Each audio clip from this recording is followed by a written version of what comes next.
How the Jazz won Game 2 and stole momentum from the Rockets. Houston, we have a series. The Utah Jazz took Game 2 of the Western Conference semifinals at the Rockets Toyota Center on Wednesday night, winning 116-108 in the kind of way that has become their norm in these past few months. Sort of. When Utah pulled off the league's biggest turnaround of the regular season, going 29-6 from January 25 on while posting an NBA best net rating of +12, three-point shooting wasn't a major part of their program. They were 17th in the NBA during that span and made three-pointers, averaging 10.7. Yet the Jazz beat the Rockets at their own game while evening the series 1-1, hitting 15 of 32 from beyond the arc while the league's most prolific shooting squad was just 10 of 37. The Rockets averaged 15 made threes during the regular season. The Rockets' James Harden struggled mightily on this front, missing 8 of 10 threes while finishing with 32 points, 11 assists and 7 rebounds. That was hardly the only way the Jazz asserted themselves against the Western Conference's top seed, though. Here are a few others. Joe Ingles, resident small forward and proud Australian, had a good day indeed. The 30-year-old entered these playoffs as one of the most underrated players on the planet, but that isn't the case anymore with how he has played of late.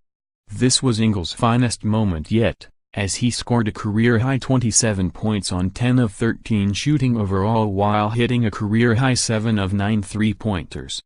The only ones surprised by his shooting prowess are the ones who simply haven't been paying attention.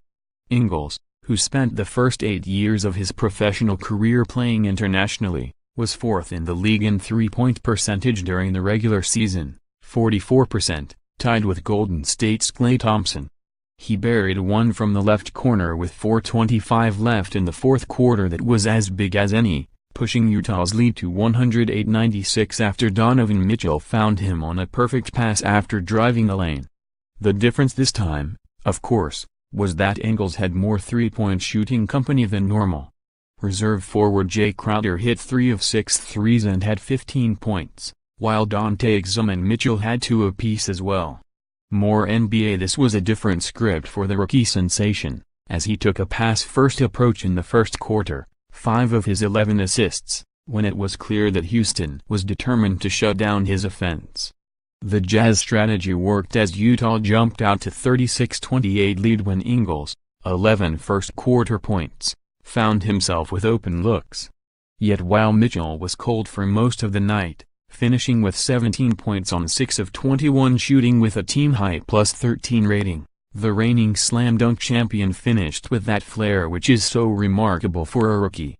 His late emergence was huge, as the Jazz had given up the 19-point lead they had in the second quarter. With 6:14 left, Mitchell drove the lane on Trevor Ariza and missed a floater before bouncing back up for a thunderous putback dunk that put the Jazz up 6 during a 12-2 run. He played sound defense on Harden down the stretch, save for an early fourth-quarter moment where he earned his third and fourth fouls in less than a minute.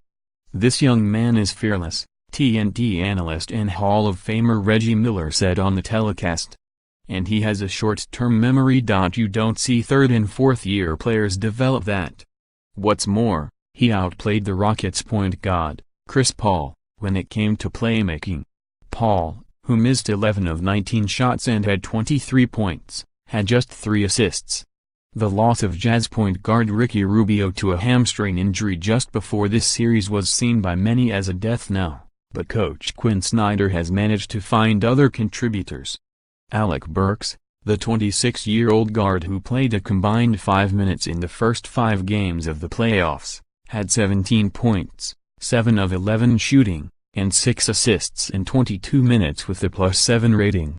Exum, a 22-year-old point guard whose early career has been ravaged by injuries, played quality defense and added 9 points, 4 rebounds and 2 assists while posting a +10 rating in 17 minutes. Rubio was initially expected to miss approximately 10 days, meaning he'd likely remain out for Game 3 in Salt Lake City on Friday. Follow USA Today Sports and number 39, Sam Amick on Twitter.